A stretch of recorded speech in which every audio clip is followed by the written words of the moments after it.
만드는 언론 여긴 국민 라디오.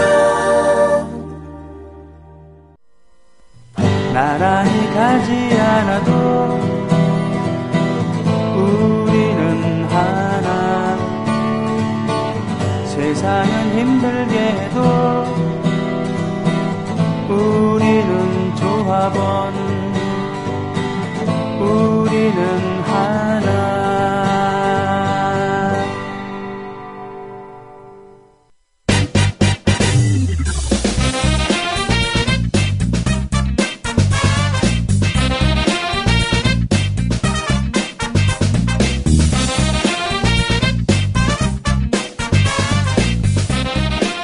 최규성의 대중음악 LP 가이드.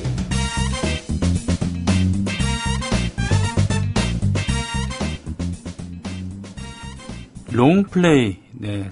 1분에 33과 3분의 1 회전을 하는 거죠. 그래서 이제 LP, 앨범으로 오래 들을 수 있다 그래서 그런 거고요.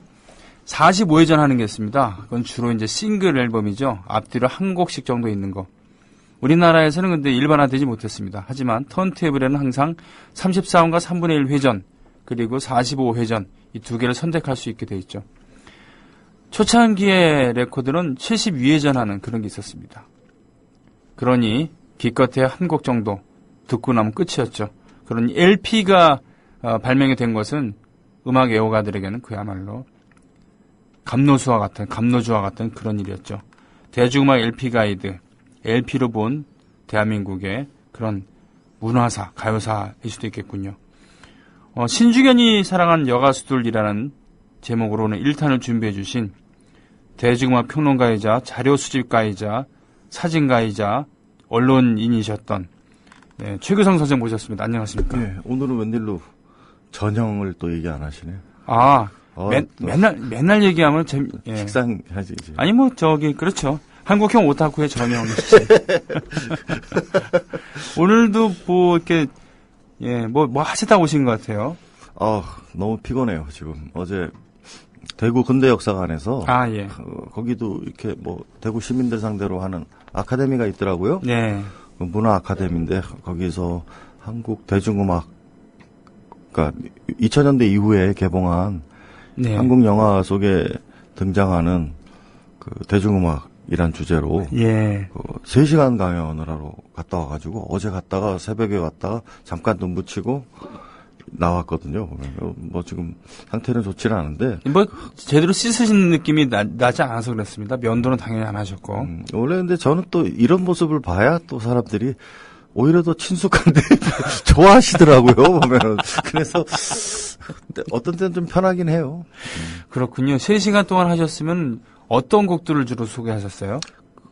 금년에 개봉해서 변호인에 이어서 1000만 관객 돌파 여부가 아주 관심사였던 수상한 그녀 있지 않습니까? 수상한 그녀, 네, 거기에 수상한 그녀만큼이나 수상한 노래들이 3곡 나오죠. 젊은 세대들한테는. 네. 어떤 노래였죠, 그게?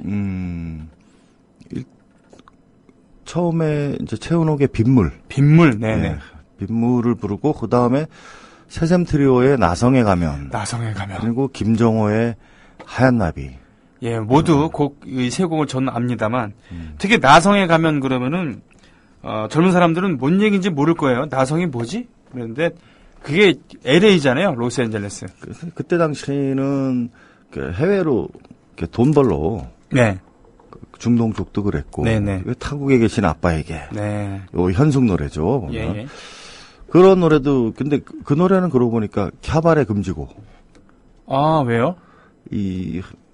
중동에 가신 분들이 돈을 많이 벌어서 보내는데 남편이 없으니까 이 장바구니 드신 그 중동 근로자 아내들이 춤바람이 나가지고 이 사회 문제가 된 적이 있거든요. 근데 그 캬바레에서 보통 춤을 신나는 춤 추다가 브루스 타임이라는 게 있잖아요.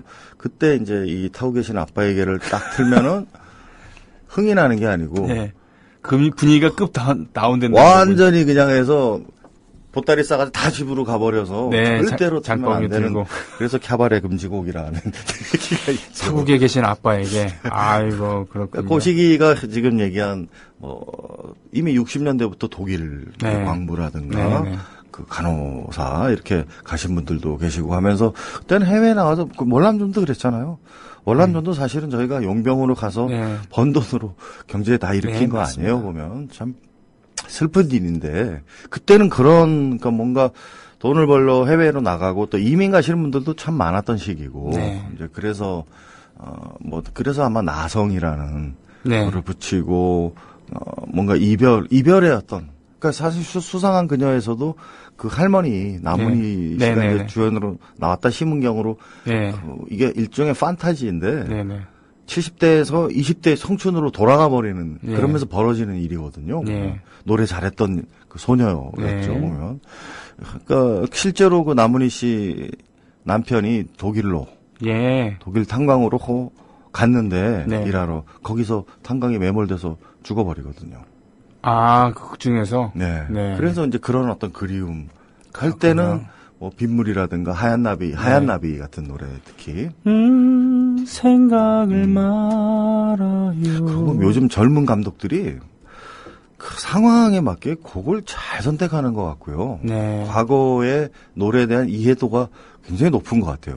아주 바람직한 현상 아니겠습니까? 사실은 훌륭한 영화 감독을 우리는 거장이라고 하잖아요. 그렇죠. 거장이란 말은 함부로 쓸 수 있는 그런 단어가 아닌데 거장이라 쓰는 것은 그야말로 그 종합 예술인으로서 그렇죠. 인정을 한다는 겁니다. 그렇죠. 그죠? 네. 2000년대 들어서 저희가 이제 2000년대 이전의 어떤 아날로그 시대의 문화를 좀 그리워하는 복고 문화라는 게 생성이 됐잖아요. 네. 이제 그러면서 자연스럽게 그 시절 7080 음악 이제 요즘은 뭐 복고 문화도 진화해서 건축학개론으로 인해 가지고 네. 90년대로까지 이제 올라왔는데 네. 그래서 이제 과거의 노래들이 많이 무슨 오디션 프로그램을 통해서 리메이크가 되고 네, 미션으로도 이제 제시되잖아요. 네. 그러면서 2000년대 이후에 영화에도 그 영향은 강력해서 그 시대극이 참 많고요. 네. 그 모던보이 같은 경우는 30년대 경성. 아, 예. 그래서 김혜수 씨가 30년대의 이제 어떤 재즈송이라든가 예.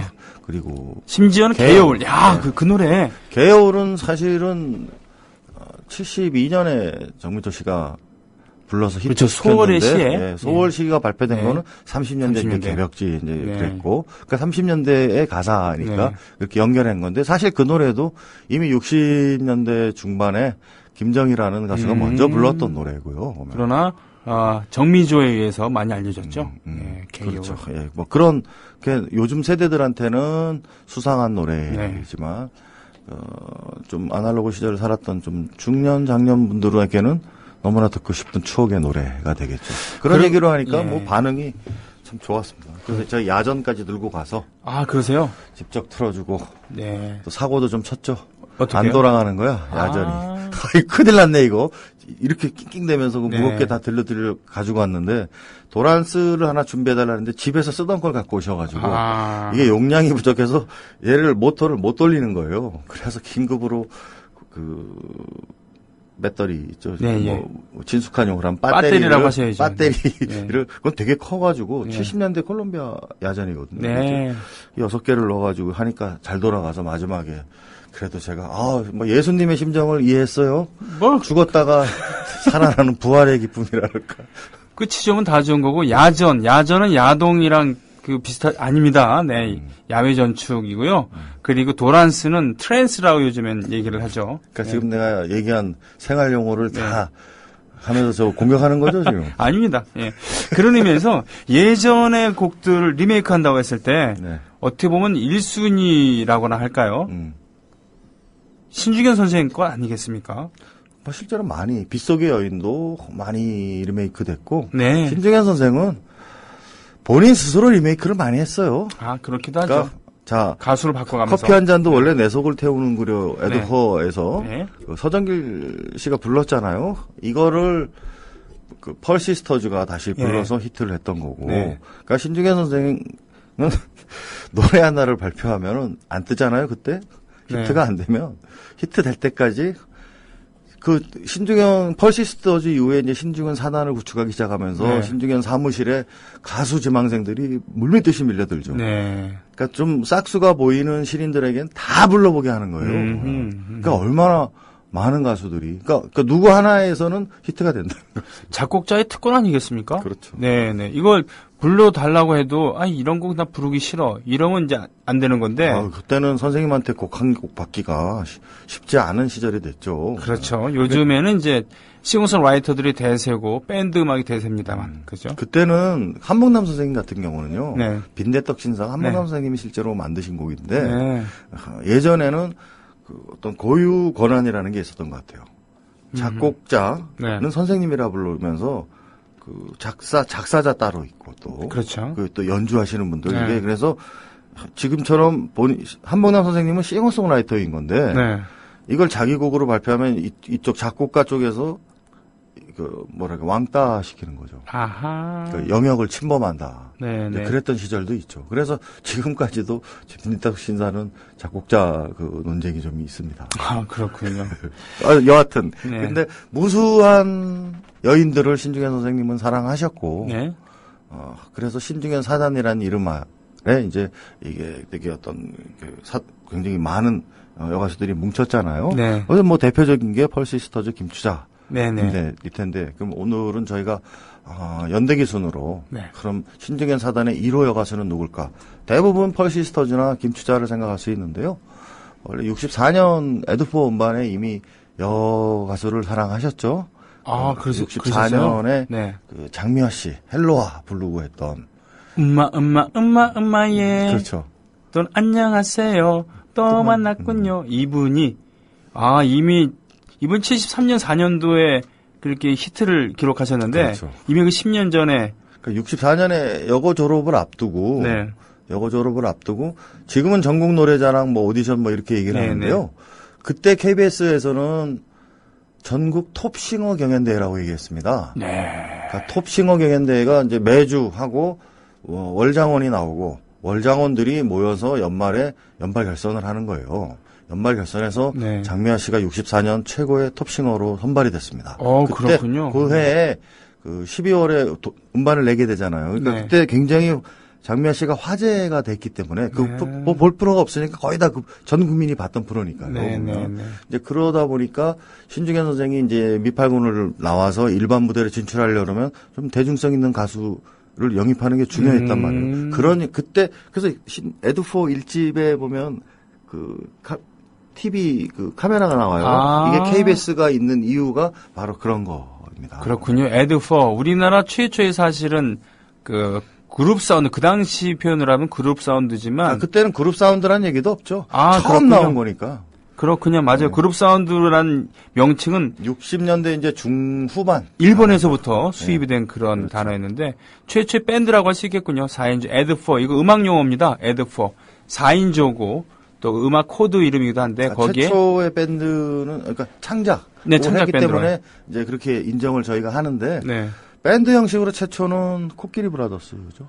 네, 거기에 하청일 씨도 계시지 않았나요? 박상규 씨가 나중에 초창기는 아니고요. 네. 나중에 이제 하청일 씨는 서수남 씨하고 네. 아리랑 브라더스라는 남성 사중창단 하다가 네. 그때 깨져서 샤우터스에서 좀 하다가 네. 또 아리랑 브라더스 이 코끼리 브라더스는 굉장히 오랫동안 미군 장교 하우스 밴드도 하고 이제 이랬던데 음반을 내지를 않아가지고 그렇군요. 네. 미팔군에서 히키신이라는 이름으로서 활동하던 그 신중현 선생이 카피곡이 아닌 자신의 창작곡을 위주로 해서 결성한 그런 최초의 밴드. 그렇죠. 에드포의 서정길 씨가 보컬을 맡았습니다만 객원으로 장미화 씨가 참여한. 그래서 신중현 사단 여가수 1호 가수가 1호인 예, 신중현이 사랑한 여가수들 1탄의 제1번 타자는 에드포의 장미화. 사실은 오늘 첫 곡 틀면서 우리가 너무 좀 떠들었다. 예, 첫 곡 나올 때까지 한 15분 정도 얘기했던 것 같아요. 나는 바로 본론에 들어가려고 했는데 우리 병희 씨가 굉장히 또 제가 그런 거예요? 저변을 넓혔죠. 죄송합니다. 그래서 두 곡을 같이 들었는데 그래도 합쳐갖고 4분이 안 됐어요. 요 시기 노래들이 되게 짧고요. 네. 지금 나팔바지는 그 뒤에 무슨 남자 네네. 코러스가 나오네. 근데 네. 도대체 누가 메인 가수인지가 헷갈릴 정도로 그렇죠. 그 코러스 가수가 끼가 대단하지 않습니까? 네. 그러니까 그 노래는 펄시스터즈 노래인데 코러스는 봄비로 유명한 네. 박인수 선생이 코러스를 넣었어요. 그래서 이 노래에 저 이제 처음 인연을 맺어가지고 네. 그 펄시스터즈는 박인수 선생이 저혈당으로 쓰러지시고 했을 때 네. 가서 500만 원도 주시고 그러니까 스승님으로 하는 게 이때 이제 어떤 소울 사이키 가요를 전수받았던 거고요, 인연을. 그렇군요. 예, 그리고 근데 사실 이 노래가 당시에 이제 음반을 가지고 있는 친구들은 알았는데 전설적으로 회자됐던 이유가 그 펄시스터즈가 68년에 데뷔하고 1년 만에 가수왕에 등극했잖아요. 네네. 그러면 일단 뭐 데뷔할 때야 뭐 제대로 뭐 돈은 받았겠어요. 네. 제대로 대접을 못 받다가 1년 만에 바로 그냥 최정상으로 올라가 버리니까 당연히 메이저 회사에서 스카웃을 하려는 거죠. 지구로 스카웃됩니다. 지구 레코드. 네. 지구 레코드로 이제 스카웃되니까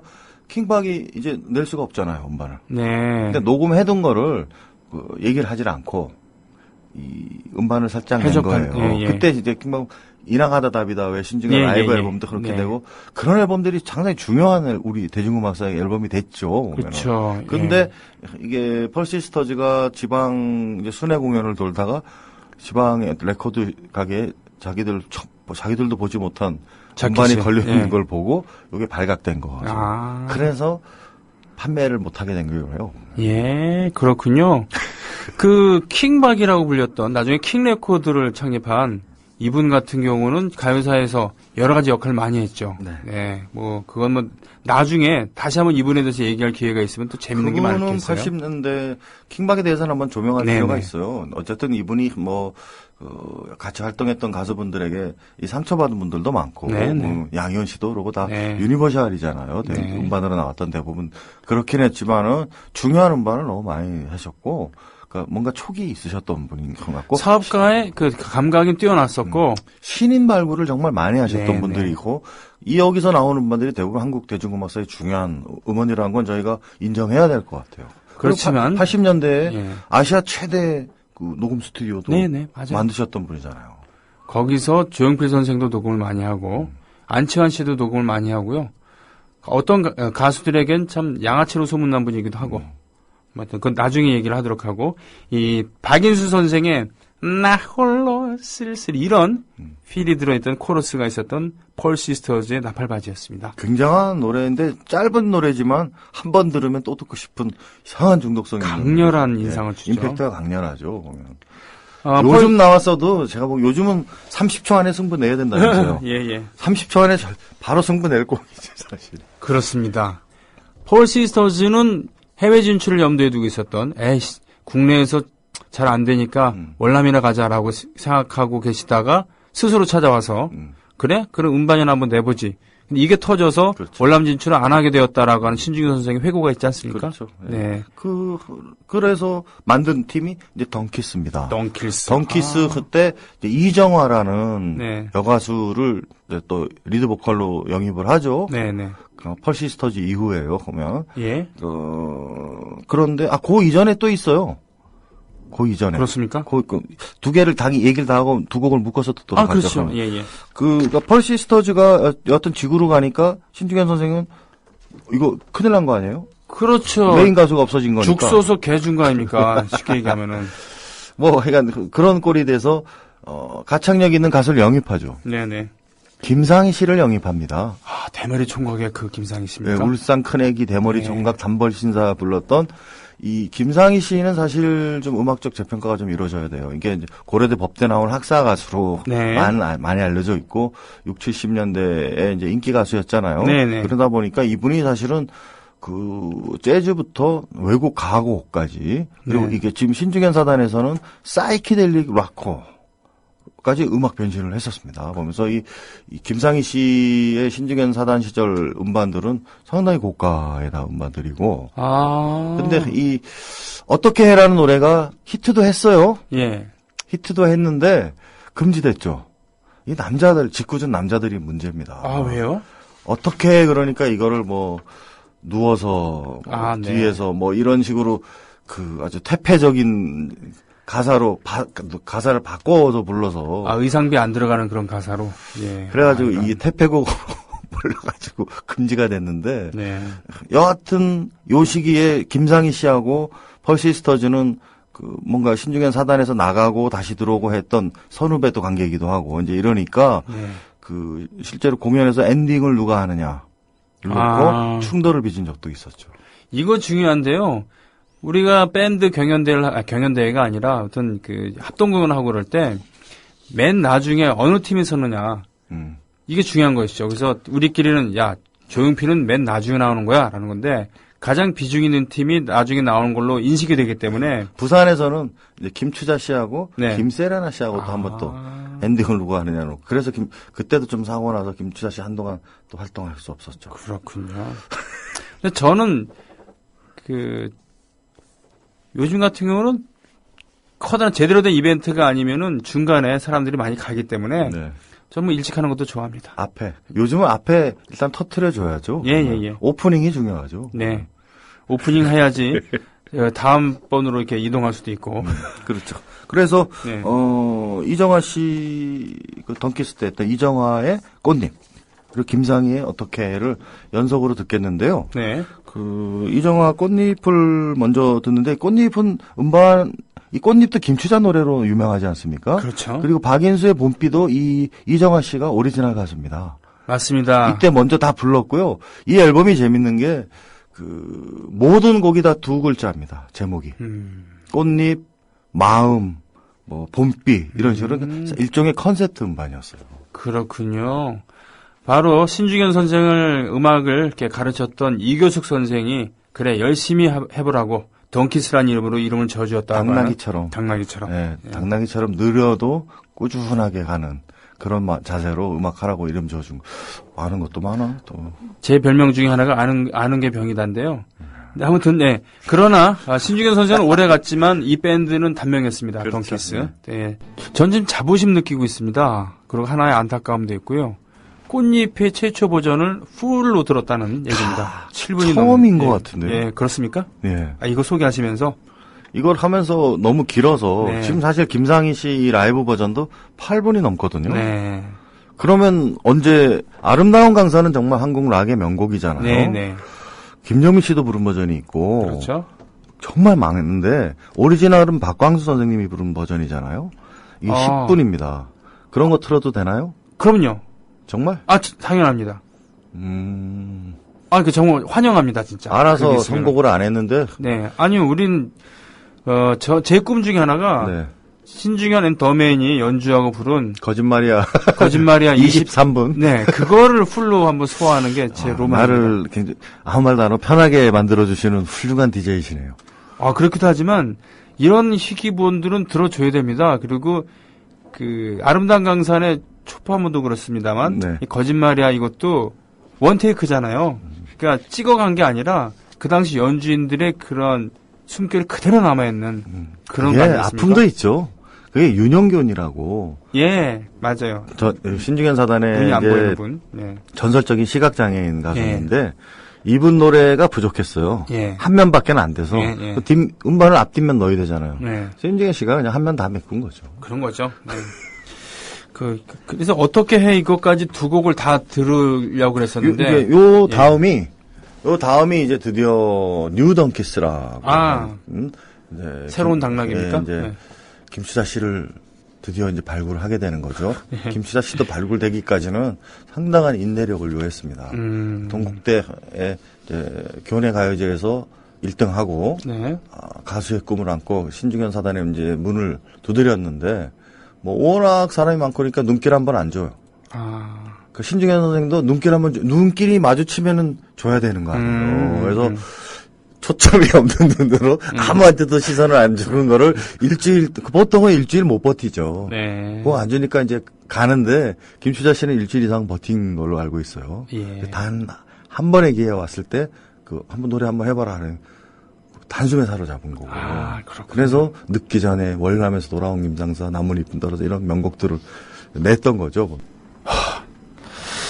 무장해제 당하는 기분입니다. 그러니까 김추자 선생의 노래를 딱 듣다 보면 참 이게 좀 보이는 방송이었으면 좋았을 텐데 우리 손병희 씨가 노래 나가는 동안에 이제 김추자 선생님의 어떤 포스 넘치는 장면을 그 퍼포먼스를 그건 뭐라 그러죠? 모방인가요? 그러니까 재현을 한번 해주셨는데 너무 재밌었어요. 사실이었잖아요. 이게 짝다리 딱 짚고서는 앞으로 선추자라고 불러야 될 것 같아요. 근데 잊어야 한다면 이 노래는 정말 숨어있는 명곡 아니겠습니까? 근데 신중현 사단 여가수들은 상당히 많이 불렀습니다. 그렇습니까? 예. 그 중에서 저는 김추자 버전이 이 버전이 최고인 것 같아요. 그렇군요. 네. 자, 이제 69년까지 같은 이제 질주합니다. 내달리기 시작하는데 네. 드디어 신중현 선생이 내는 음반에 이상한 로고가 붙기 시작합니다. 뭐라고요? 신중현 사운드라는. 네. 브랜드화가 되었군요. 그렇죠. 그래서 이제 워낙 밀려드는 가수 많으니까 거기에 이제 신인 가수들 몰아서 다 넣습니다. 그냥. 네. 주현, 미나 뭐 해서 지연 네. 상당히 많은 이제 여가수들이 대거 이제 양산되기 시작하는데 네. 그 중에 신중현 사운드 1집에 바니걸스 부산 여고생들이었어요. 그랬습니까? 바니걸스가 이제 두 곡을 취입하면서 데뷔를 합니다. 바니걸스의 데뷔가 신중현 선생. 네, 1970년 신중현 사운드 1집이에요. 그렇군요. 그 어머니가 네네. 바니걸스 어머니가 별명이 독일병정이셨어요. 뭐 이런 거 잘못하면 큰일 납니다. 그러니까 신중현 선생님도 아마 겁을 좀 드셨을 것 같아요. 그래요? 한 곡도 아닌 두 곡씩이나. 거 보면은 고재숙, 고정숙 이 두 분이었죠. 예, 토끼 소년한 이름으로 나중에 두 곡을 불렀는데요. 네. 한 곡은 우주여행이에요. 그러니까 왜 산울림도 스페이스 사운드라는 거 음악 실험한 적이 있잖아요. 우주 사운드. 신중현 선생님이 70년도에 우주 사운드를 실험했습니다. 바니걸스를 통해서. 그때는 뭐 에코를 넣고 이럴 수 있는 시대가 아니에요. 네. 원테이크이지 않습니까? 동시녹음. 네. 그럼 어떻게? 그 공간감을 좀 내기 위해서 뭐 에코처럼 막 울려 퍼지는 걸 해야 되는데 안 되니까 그 두 쌍둥이 자매가 번갈아 가면서 나우 이거를 그러니까 들으면 너무 웃겨요. 그런 우주여행이라는 곡도 발표했고 근데 그 곡은 너무 실험적이어서 뜨진 못했고요. 하필 그 사람이랑 하필이면 그 사람 뭐 하필 그 사람 이 노래가 히트가 되면서 이후에 바니걸스는 70년대를 대표하는 걸그룹으로. 그래서 이 바니걸스 때문에 사실 저희는 뭐 시스터즈 이러면 쌍둥이로 연상이 되는 게 바로 이 바니걸스 때문이죠. 그렇군요. 그 전에 폴 시스터즈가 있었습니다만 거기는 이제 자매. 그렇고요. 그리고 쌍둥이 자매는 아니죠. 네. 그리고 그래요. 정말 자주 나왔습니다. 어떻게 보면 좀 지겹게 죄송합니다만 그렇게 나오게 됐었습니다만. 80년대까지 음반도 많이 냈고. 예. 아바 노래 또 번안했었고. 많이 했었고, 뭐 바카라의 Yes I Can Boogie 이런 것도 했었고요. 이게 몇 분짜리 음악이죠? 이 노래는 뭐 그렇게 길지 않습니다. 한 3분 정도? 3분입니까? 그러면은 여기서 마무리를 해야 되겠습니다. 그런가요? 원래 7곡을 준비해 오셨는데, 우리가 한 곡을 풀 버전으로 듣는 바람에. 그래도 어차피 이거는 뭐 한 2부 다음 주까지 하려고 그러는데요. 그러니까 너무 가수들이 많아서 좀 출연해야 돼요. 근데 전설적인 분들만 정말 중요한 분들만 소개할게요. 알겠습니다. 그러니까 신중현이 사랑한 여가수들 오늘 1편 함께 하셨습니다. 우리 다음 주에 또 뵙겠습니다. 네, 감사합니다. 고맙습니다. 자, 회원 관리 모드로 가보겠습니다. 예, 많이 오셨습니다. 성남시 중원구에서 여름 푸드 스토리 님, 그리고 부산 서구에서 박주은 님, 경기 수원시에서 김용철 님, 서울 송파구에서 이경원 기자님, 서울 송파구 오금동에서 아싸님, 사는 곳을 밝혀주지 않으신 민삼이 아빠님, 예비조합원으로 등록해 주셨습니다. 광주 남구에서 아짱사랑님, 제가 본 이 출자금이 맞는 겁니까, 이게? 상당히 고액을, 물론 하나하나가 모두 소중합니다만, 저도 사람인지라 이렇게 공이 많이 붙은 거 보면 흥분하게 됩니다. 엘버타주군요, 캐나다. 엘버타주에서 미모님 오셨습니다. 반갑습니다. 광주 남구 진월동에서 보물단지님, 이 세 분이 출자까지 맞춰주신 6회 조합원으로 오셨습니다. 그거 아시죠? 우리 그 국민 TV의 전문 용어인데요. 0회 조합원이냐, 6회 조합원이냐. 6회 조합원으로 오셨습니다. 반갑습니다. 오늘 2부 잘 들으셨죠? 버지니아 울프님, 왠지 애잔하고 눈물나는 노래, 꽃잎. 이정진 생각나는 영화 꽃잎. 예. 오케 마리님께서는 꽃잎 포스터도 올려주셨습니다. 시민님, 그래요. 이 노래 들으면 80년 광주에서의 총소리가 겹쳐 들린다는. 역시 우리 국민라디오의 조합원께서는 음악을 듣더라도 이렇게 이런 감정을 들으시는군요. 한라산 돌림 오랜만에 오셨습니다. 예. 글 올려주셨습니다. 체크했습니다.